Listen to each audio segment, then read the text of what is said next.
Buddy. Today we're going to be reading The Birds and Frogs. But first, let me tell you a message. We're not going to be doing Friday Night Funkin' forever after I finish this book. Because I don't play Friday Night Funkin' anymore. Because I'm getting older right now. Okay, let's just start. The Birds and the Frogs by Brian D. McClure. Illustrated by Buddy Plumley. This is just a birthday special. This is a story about us, but I really don't want to cause a fuss. So let me see, I got it. Here we go. It happened one day between the frog and the bird, but it happens everywhere and all the time. When you believe in another's word, here's how it started. That could never happen, the bird told the frog. Why, it's as silly as thinking a cat is a dog. I cannot be, and that's all there is. I thought you were smart, but you failed the quiz. I guess you know best, the rock said in reply. You know more than us because you can fly. That's right, frog. And don't you forget, you live in the water. You're all wet. We, on the other hand, fly in the sky. We choose someone if you like you will live or die. That's being said. The frog lowered its head. It was a better being alive than possibly dead. The bird saw that gesture as a sign of respect. As the frog bent lower, the bird stood more erect. Now for you and me, it's easy to see that the bird and the frog were acting just like humans. That when humans decide that they are superior, their goal is to make others believe they are inferior. That leads them to use a tactic of control, and it causes others to assume a subservient role. But why does that happen? In just that very way, let's take a look at some roles some of us play. And some humans treat others with a look of respect. They usually have issues from their past, not in check. Somewhere deep inside, their pain lingers for sure. The hidden element creates their search for a cure. They lash out their pain with feelings of disdain and hold a wrong belief that superior will give relief. The thing to keep in mind when you witness this act is to try and not judge and overreact. Just know that deep down they are surrounded by pain. That doesn't make them right and gives them just no justification to treat others with spite. Now it's back to the story. I'm smarter than you because you're just a frog. Why in the history of animals, you're really a clog. I'm sorry, the frog said in reply. I'm sure I'd be smarter if only I could fly. Once again, you're no as right as you can be. Why, pretty soon, you will have the brains of a flea. No, I'm taking that back right now. Fleas can fly. That makes them smarter than you. Oh, my, my, my.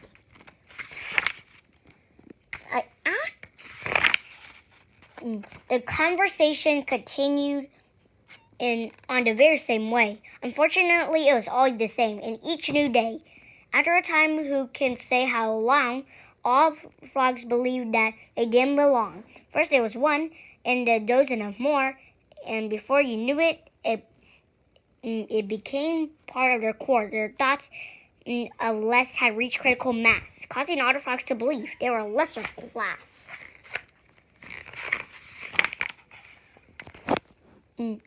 Let's interrupt for the story in a second or two. I'd like to share a few thoughts with you.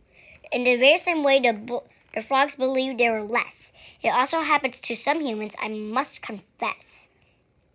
Now, there were some people on this planet that believe they are greater, but the truth of it is we are all part of the same creator. It makes no difference to the religion, the location, the wealth, the allegiance, the talents, the looks, or the color of skin, we are all the same deep within. So why do some humans believe there are less? There's a simple answer. Would you like to guess? Belief. It isn't that they want to believe there are less. It is what they have been taught which causes the mess. When enough humans believe that something is true, that part of their worldly view, it happens the way of us for you to know. A belief starts with one, and from there it can grow. When enough of us believe whatever it becomes common knowledge, and thus we get caught. But here's the thing I would like you to know. The beliefs that we have, well, they come and go. Our lives reflect back from our have and our lack. Put in the simplest of terms, what we believe is what we create. Now let's get back to our story.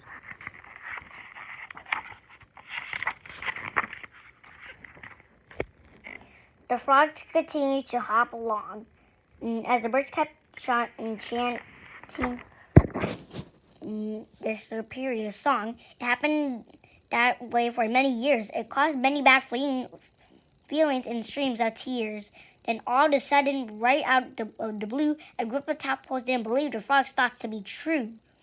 Wait a second, the tadpole said to the frogs. The birds said, who are the clogs? Are you serious? We're just joking for fun. Ha ha, they laughed. That joke sure was a funny one. And the tadpoles continued to laugh with delight. Do you think anyone could think allegiance was connected to flight? They kept up their laughter for quite a long while. They learned the frogs were serious, and that wiped out their smile. That's just isn't so, the tadpole said to the frog. It's time that you learn new beliefs and stop thinking you're clogs.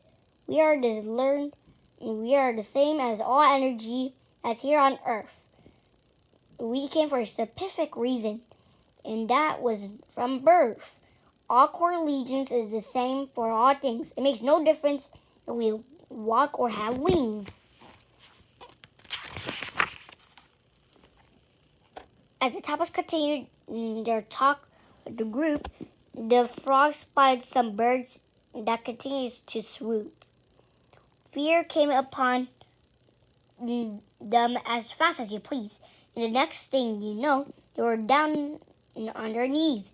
The birds started taunting as they usually did, and the frogs didn't say a word because that was forbid. They're smarter than you because you're just frogs. Or should we say their new name is clogs? Ha ha ha, laughed the birds. In the instant the tadpoles addressed the birds and the frogs as one.